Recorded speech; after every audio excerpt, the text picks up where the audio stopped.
Carolina royalty was in attendance at the football game Monday night, and it made me wonder, who is Carolina's Mount Rushmore? I've got the definitive answer for you.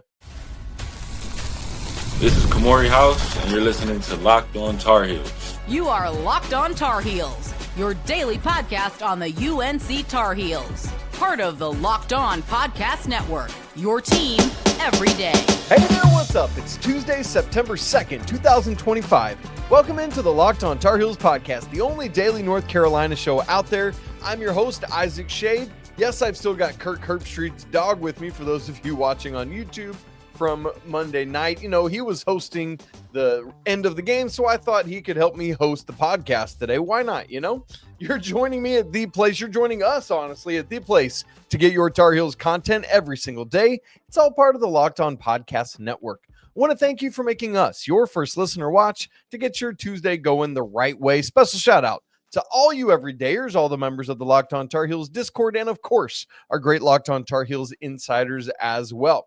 This episode is brought to you by FanDuel. Football season is essentially here now, so visit the FanDuel app today and start planning your futures bets now. Coming up on the show today, look, our postcast live last night was enough sadness. It was enough of, I forgot to call it a therapy session, which is what we usually call it after losses, but that's what it was basically. But it was so much that I thought we needed something happy today, and so I thought, hey, you know, there was all those Carolina luminaries in attendance last night. Let's talk about Carolina Mount Rushmore. So we'll do that. Both a student athlete list and a coach's list. I thought that would be fun. And then we do need to go back to the football game at least a little bit because I talked about it live after the game, but after that embarrassment and with Gio Lopez's injury, is it already time for a quarterback change? I think so, and there's a former Carolina quarterback who seems to do the same. We'll talk about that to wrap the show. Okay. So on Monday, Pete Thamel from ESPN tweeted this expected list of all these Carolina I mean, it was absolutely bonkers, but it included Michael Jordan, his Royal Airness. It included Mia Hamm. It included it's very late after the game. It included Lawrence Taylor and it included Julius Peppers.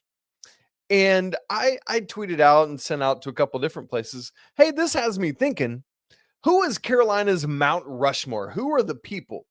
And so I thought, if I'm asking everybody, I think I should probably give you my definitive list as well. So it was really cool because a lot of people chimed in on it and engaged with it. And so that's always a lot of fun when people do that. So if you want to get in on that conversation, make sure to do that. Interestingly, a lot of people commented back to me like, honestly, that is the list. Those four people, MJ, Mia, Julius Peppers, and LT. And so there's that. My list is close, but it's not exactly that. Let me start with the man, MJ. Look, there's nowhere else I could go. You know, a lot of people, and to be fair, I'm doing this list as just your exploits when you were in your collegiate years. So we're not talking about his 6 NBA championships here, just what he did at Carolina. But even that was good enough to be an absolute dude and a legend, and it's MJ, right? Like, come on. So MJ in 2003 was named one of 2 greatest athletes of the ACC's first 50 years. I mean, good grief. That alone should tell you everything you need to know. 1982 national champion as a freshman. Remember, he hit the shot. 1984, he was a consensus national player of the year. 1983, he also won Sporting News's national player of the year. He was a 2-time first-team All-American. Absolutely crazy stuff. I don't see how you could not have MJ on your list. I mean, it's insane to think about. Next, Mia Hamm. Yep, gotta have her, right? She's part of that legendary Carolina women's soccer team. And every year she played, she won a national championship. Mia Hamm redshirted in 1991 to prepare for the World Cup, for the first Women's World Cup. But on her years on either side of that, she won 4 national championships in her 5 years as a Tar Heel. In her time there, this is maybe my favorite Mia Hamm stat or Carolina women's soccer stat. While she was a Tar Heel, North Carolina played 95 games, 95 matches, Anson Dorrance's team did, and lost a grand total of 1. Uno, singular. That I don't care what level of sport you're at, doing that is certifiably crazy. Like, what on earth? 94-1 in her time. And by the way, with MJ, I mentioned that in 2003, he was named one of the 2 greatest ACC athletes of the first 50 years of the conference. The other one, Mia Hamm. Carolina's got the 2. And so they are both on my Mount Rushmore of Carolina student athletes. And then the other 2 guys in attendance, Julius Peppers, LT. And I struggled because I didn't really want to have, like, if it made sense to do so, totally would have done it. But I didn't think that either one of them stood out enough based on exploits and team success that it warranted having both of them on this list. And so when I look at what they did and the impact and other things, I give a slight edge to LT over Julius Peppers. And I know Julius Peppers was a 2-sport athlete, at least for the first couple of years. But LT, man, it was just different. And so I'm going to have LT on my list, and with apologies to Pep, who should be on leaving him off. And so you might wonder, all right, Isaac, 3 of the 4 that were in attendance, who is your 4th? And you might be thinking on different people. Somebody suggested Marion Jones. I like that call. Somebody said Drake May. I don't think that Drake, his teams had enough success through no fault of his own, obviously, right?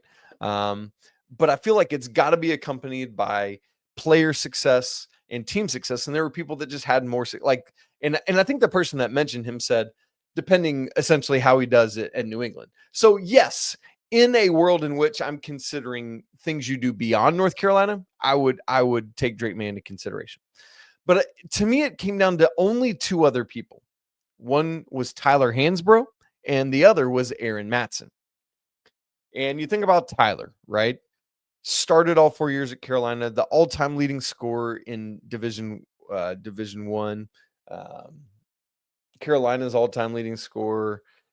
Free throw, or is he just the free throw all-time leader in Division 1? Now I'm getting my wires crossed. Anyway, 2008 National Player of the Year, All-American throughout college. Just insane. Won a national championship, was part of another Final Four team, was part of another Elite 8 team. Honestly, Carolina could have won 07, 08, or 09, or all 3. I mean, it was a good night. If they had gone back-to-back, that would have been insane. But for all of Tyler's exploits, and again, I also said I really wanted to stay away from having 1 player or 2 players from one sport. The other one was Aaron Matson. And quite frankly, as decorated as all these people are, it's Aaron Matson and Mia Hamm. It's the 2 women on my list who are the most decorated. Listen to Aaron Matson's, and again, this is just player Aaron Matson. She is the most decorated player in Carolina field hockey history, which, by the way, is the most dominant program in NCAA field hockey. 4-time national champ as a player. So between she and Mia Hamm, they've got 8. 5 ACC championships. She's the 3-time recipient of the Honda Sport Award for field hockey, like the Heisman of field hockey, basically. They're just the 2nd ever player to do that. The other person, Karen Shelton. How about that? Pretty cool. Carolina has had 5 undefeated field hockey teams ever. She was a starter on 3 of those teams, Aaron Matson.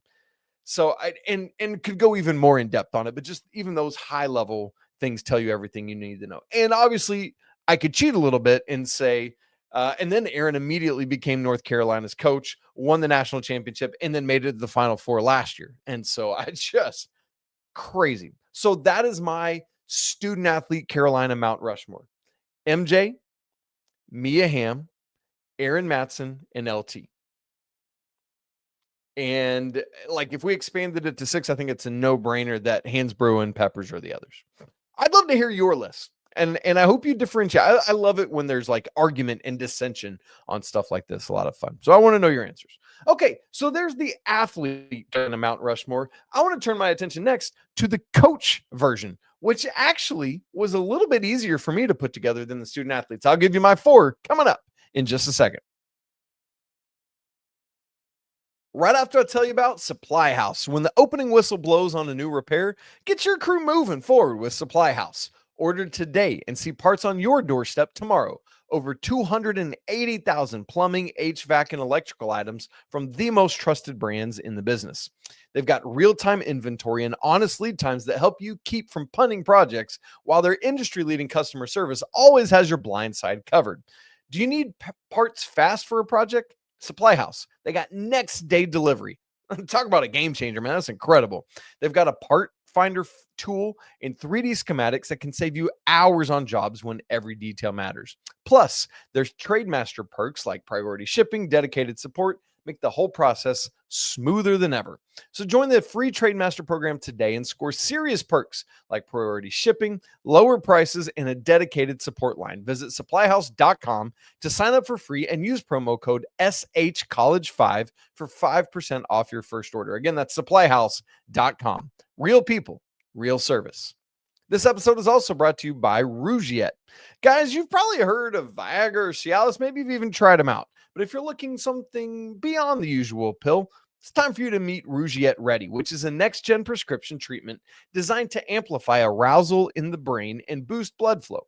Unlike the usual pills that can take hours to kick in, Rougiette's 3-in-1 formula dissolves under your tongue and gets going fast, kicks in on average in about 15 minutes. And the effects can last up to 36 hours, so you can stay confident and in control for when the moment is just right. So maybe traditional options haven't worked for you. Well, Rougiette might be the answer. Over 150,000 men have already made the switch. It's completely online. Rougiette connects you with a board-certified doctor and ships treatment discreetly and directly to your door. So head to Rougiette.com/LockedOnCollege and use code LockedOnCollege to get 15% off today. Again, that's RUGIET, Rougiette.com/LockedOnCollege and use promo code LockedOnCollege for 15% off. Individual results may vary with prescription treatment. Compounded drugs are permitted to be prescribed under federal law, but are not FDA approved and do not undergo FDA safety, effectiveness, or manufacturing review. Please visit the Rougiette website for full safety information. We're talking Carolina Mount Rushmores today. We just started with student athletes. We're about to move to the coaches, but as we do so, I got a big favor to ask of you coming from Locked On. We want to hear from you. We've put together a survey to learn more about our listeners and viewers and make your favorite podcasts even better. This is your chance to tell me what you like, what you don't like, and answer questions about our advertising and a few other things. Go to lockedonpodcast.com/survey to get started. And everyone who completes the survey is going to be entered for a chance to win one of 10 $100 Amazon gift cards. Again, that's lockedonpodcast.com/survey. You can also find the link in the show notes. If you're watching on YouTube, there's a QR code you can scan. Any different way to help us out. We really appreciate it. Okay, so then let's talk about the coaches. And big shouts to Alan Huffman on Twitter for suggesting this. Oh, by the way, thought this was a great idea because basically he was like, look, Isaac, it's hard enough to narrow down the athletes, but now you're asking me to do that and not include coaches? Come on, man. What are we doing? And I hear you, Alan, and I feel the same as I think about it. So here is my Carolina coaches Mount Rushmore. And I said it, but this one was actually a little bit easier for me than the student athletes. Right out of the gate, Dean Smith. For both on and off the court reasons. Let's start with the off, right? Like, obviously, this is a man who I think everyone knows the story about him helping break the color barrier in terms of recruiting Black student athletes, but so many other things. And the ways in which he was helping his basketball players learn to be young men, and the way he was keeping the main thing and helping them remember always that people in China don't care a lick about what's going on in Chapel Hill, North Carolina with a round orange ball going through a hoop, whatever it is.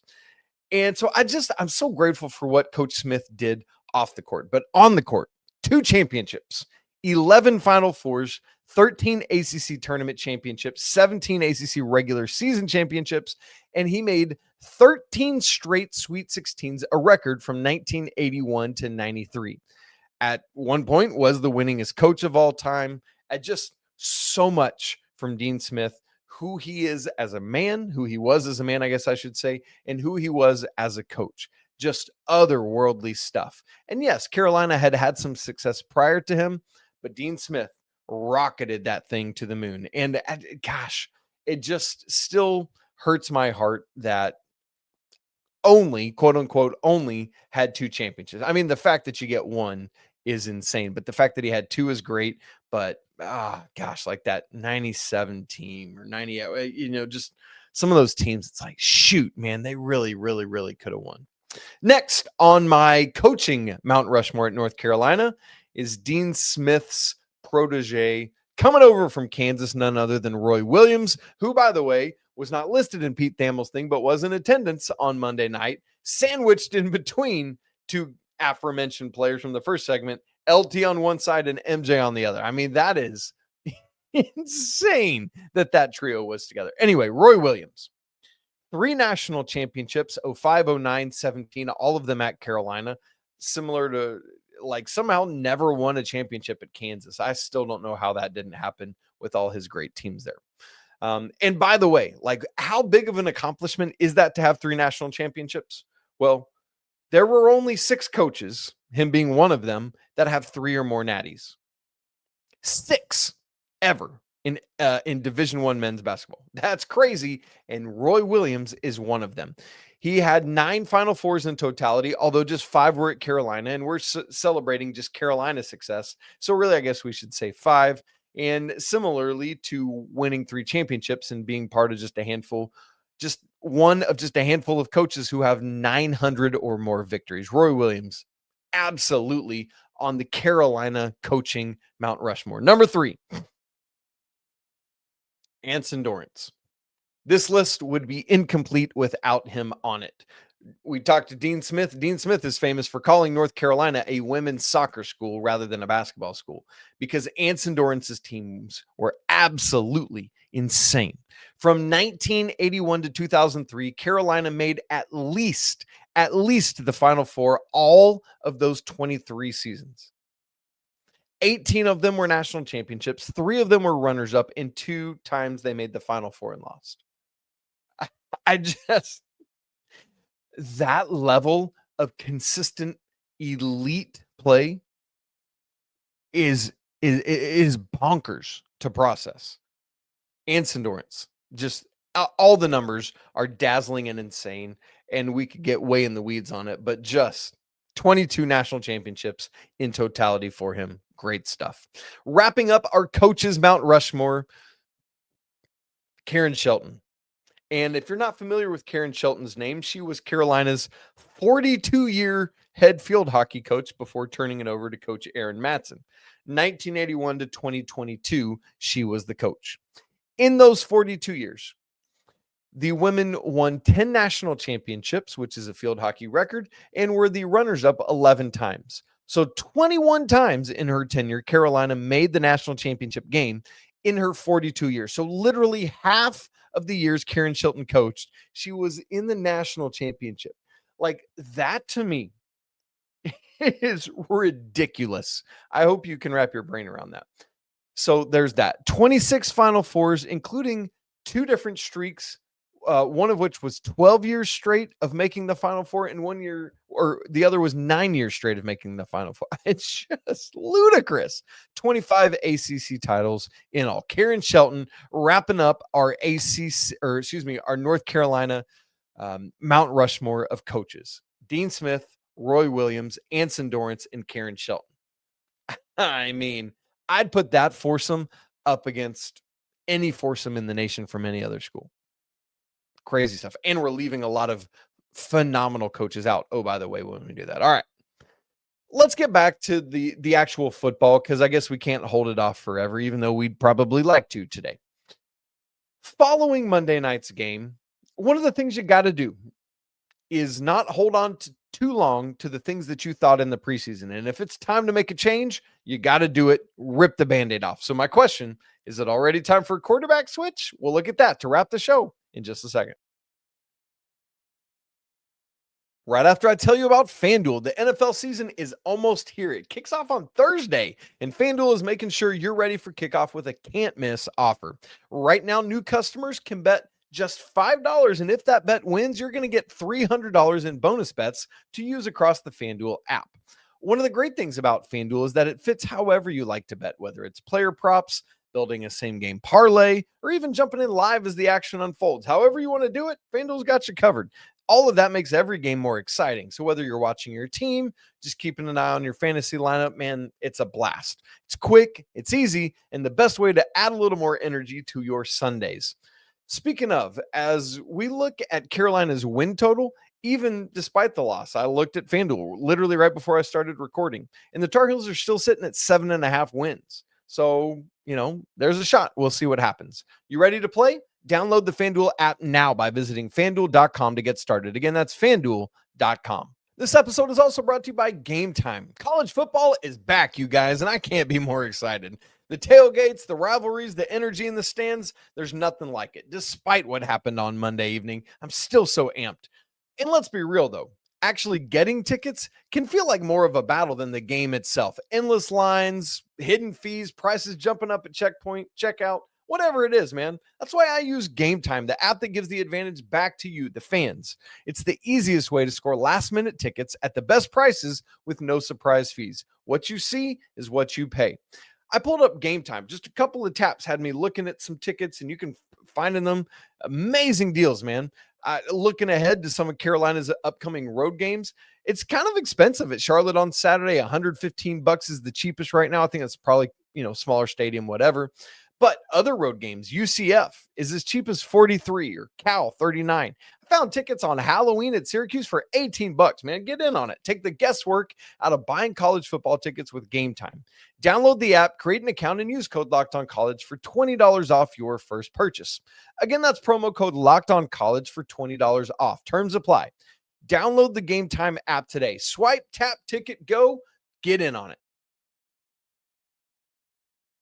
Coach Belichick and the staff learned, hopefully, a lot Monday night. Hopefully, they're not killing themselves over it, like beating themselves up really bad because, what good's that going to do? Hopefully, what they're doing is just grinding right now to say, all right, what do we got to fix and how do we go about doing it, right?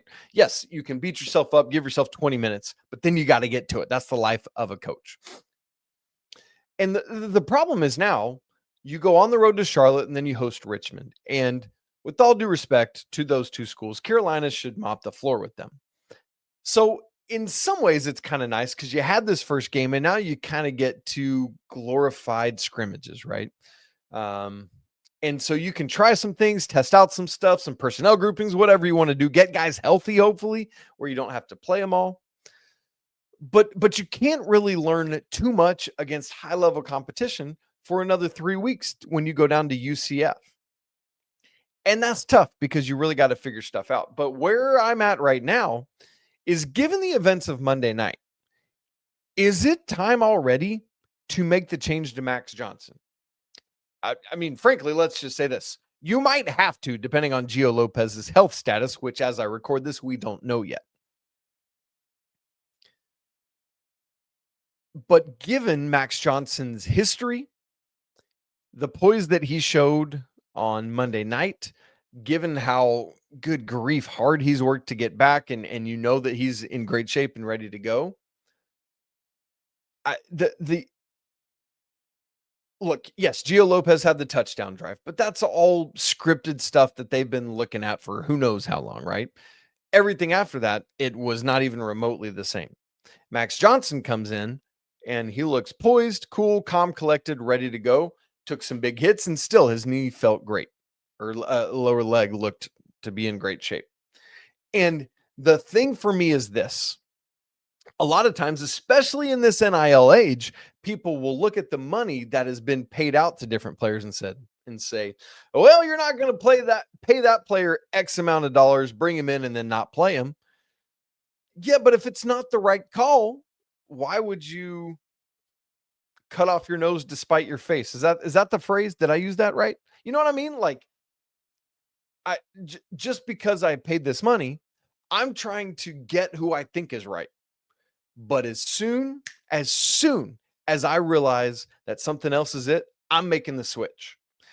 I like to compare things to fantasy football a lot. And I've got a draft tonight. And I'm probably not going to do well because I haven't been able to study much. But you get somebody, let's say it's a second round pick, and you're so high on this player, and it just turns out that they're a bust this year. And then you got somebody else that you picked up off waivers, and they've been killing it week after week after week, but you're hesitant or reticent to make the switch because this is a waiver guy and this is my second rounder.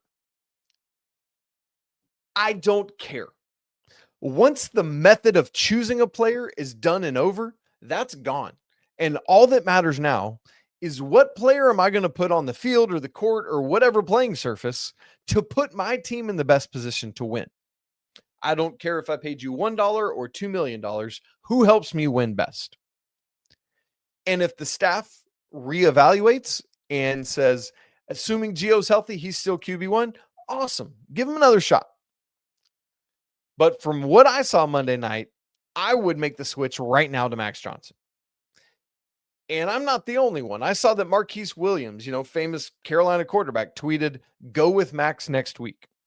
So he's in on it, and he knows a thing or two more than I do. Many things, or 80 more than I do. I think you got to give it a shot. He was your QB1 coming into last year ahead of that injury. And if he's ready to go, and look, that game, he didn't look phenomenally, didn't set the world on fire. But I mean, it wasn't what happened Monday night. Am I right? And so I think you got to look at that and you got to go with it. And so if it's me, if I'm Belichick, I'm pulling the trigger. Max Johnson's my QB1 Saturday at Charlotte. And I guess we got to answer the question, what does this loss mean for the season? Essentially, I had already kind of factored this game in as a loss. I picked TCU. It just made sense given TCU's returners, given the first game for a brand new college coach. And so I'm not really kind of changing how I feel about Carolina. Yes, this was more embarrassing than it should have been. But again, as I've said all along, it was one game. You start stacking a few wins together and you still remember this game, but it dims. The pain of it dims. Let's remember Notre Dame last year lost to Northern Illinois. Is that who it was? And then is in the national championship game against Ohio State. Don't get bent out of shape, man. There's a lot of football to be played. We'll just wait and see. But I think Max Johnson would be my guy. I'd make the switch. What would you do? Would you switch or not? Let me know. I'd love to chat with you about it. Thanks, guys, for being with us here today on the show. A lot of fun. Again, I want to know your Mount Rushmores, both the student athlete and coach version of them, particularly if they differ from mine, because that's always interesting to see. If you've not subscribed to the show on video and audio, make sure you do it now so you don't miss a second of Locked On Tar Heels. If you haven't joined our Discord, we would love to see you in there, especially if you're new or if you've been hanging around for a while and you haven't joined. Come on, man. That link's in the show notes. Great community. We'd love to see. If you want to go next level with the show, Locked On Tar Heels Insiders get direct access to me. A lot of fun, a lot of other perks as well. You guys, even in the midst of coming off a frustrating loss, it's always a great day to be a Tar Heel. We'll talk again tomorrow. Henri Veesaar preview show. Come on in. It's going to be great. But until then, peace.